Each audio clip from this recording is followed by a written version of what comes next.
Today we are going to discuss the refraction and reflection of plane waves using Huygens principle. First of all, refraction of a plane wave. Wave ഒപ്റ്റിക്സിൻ്റെ ബേസിൽ നമ്മൾ Snell's law prove ചെയ്യാൻ പോവാണ്. ഫിഗറിൽ നമുക്ക് ഒരു refraction pattern കാണാം. Incident റേയും റിഫ്രാക്റ്റഡ് റേയും, പി ഒ എന്ന ഇൻസിഡൻറ്റ് റേ, ഒ ആർ എന്ന റിഫ്രാക്റ്റഡ് റേ. ഇതിന് കറസ്പോണ്ടിങ് ആയി എ ബി എന്ന ഇൻസിഡൻറ്റ് വേവ് ഫ്രണ്ടും സി ഡി എന്ന റിഫ്രാക്റ്റഡ് വേവ് ഫ്രണ്ടും നമുക്ക് ഒബ്സർവ് ചെയ്യാവുന്നതാണ്. C1 is the velocity of the wavefront in the first medium and C2 is the velocity of the wavefront in the second medium. രണ്ട് media ആയതുകൊണ്ട് വെലോസിറ്റീസും different ആയിരിക്കും.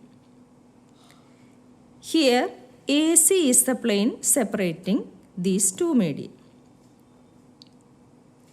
First മീഡിയത്തിലൂടെ ഈ ലൈറ്റിന് ട്രാവൽ ചെയ്യാൻ ആവശ്യമായ ടോട്ടൽ ടൈം എന്ന് പറയുന്നത് നമ്മൾ ഡിസ്റ്റൻസ് ബൈ വെലോസിറ്റി ആയിട്ടാണ് എടുക്കുന്നത്.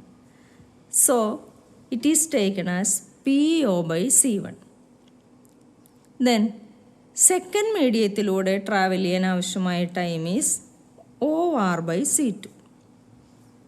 Then the time taken for the ray to travel from P to R is given by T is equal to P O by C one plus O R by C two. ഫിഗറിൽ നമ്മൾ triangle O P A consider ചെയ്യുകയാണെന്നുണ്ടെങ്കിൽ we get sine I is equal to P O by A O. And from triangle O C R sine R is equal to O R by O C.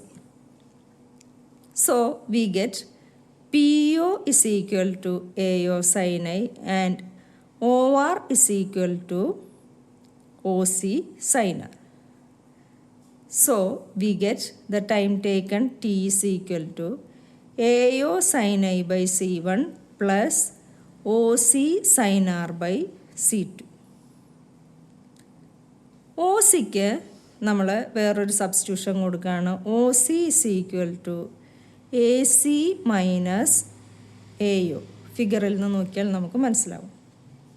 Then the equation becomes T is equal to AO sin I by C1 plus AC minus AO by C2 into sin R. This equation can be written as T is equal to AC by C2 sin R plus AO common ആയതുകൊണ്ട് AO into sin I by C1 minus sin R by C2. This is the equation number 2. Applying mathematical theory. Here O is an arbitrary point. O എന്ന point നമ്മൾ arbitrary ആയി എടുക്കുകയാണ്. So AO is A variable. AO ഒരു variable ആവാം. But the time to travel for a wavefront from AB to CD is a constant. പക്ഷേ A ബിയിൽ നിന്ന് C ഡിയിലേക്ക് എത്താനുള്ള ടോട്ടൽ ടൈം എന്ന് പറയുന്നത് കോൺസ്റ്റൻ്റ് ആയിരിക്കും. So the equation 2 should be independent of AO according to mathematics. So the equation can be written as AO into sin I by C1 minus sin R by C2 is equal to 0. മാത്തമാറ്റിക്സിലെ theory അനുസരിച്ച് നമുക്ക് അങ്ങനെ എഴുതാവുന്നതാണ്. AO include ചെയ്യുന്ന ടേമിനെ 0 എന്നെഴുതാം.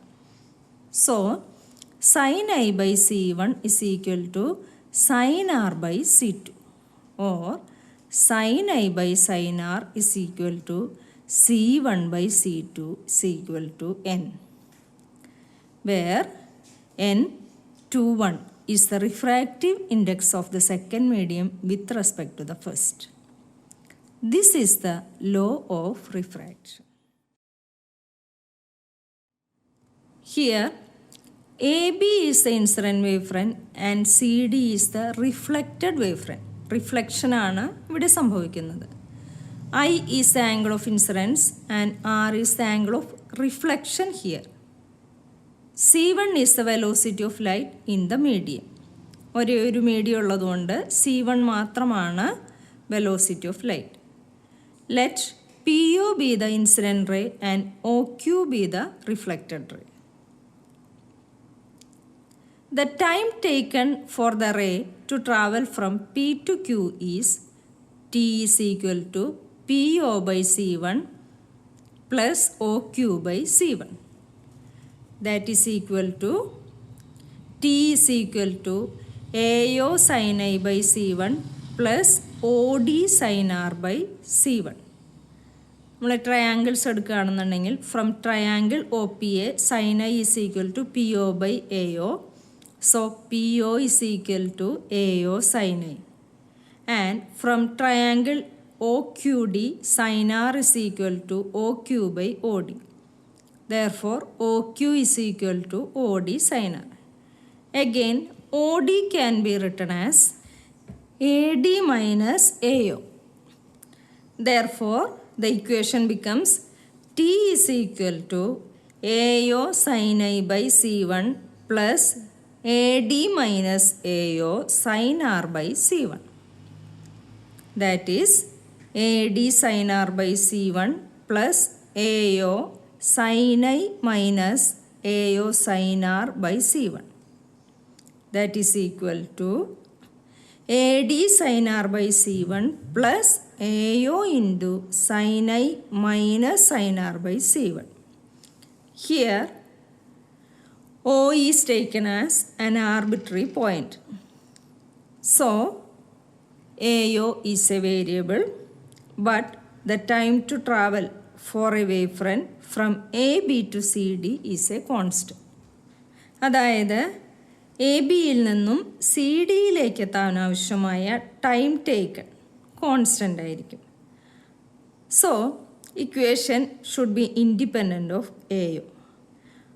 So, mathematical theory അനുസരിച്ച് the term containing AO should be 0. So, equation 2-ലെ second part can be written as AO by C1 into sin I minus sin R is equal to 0.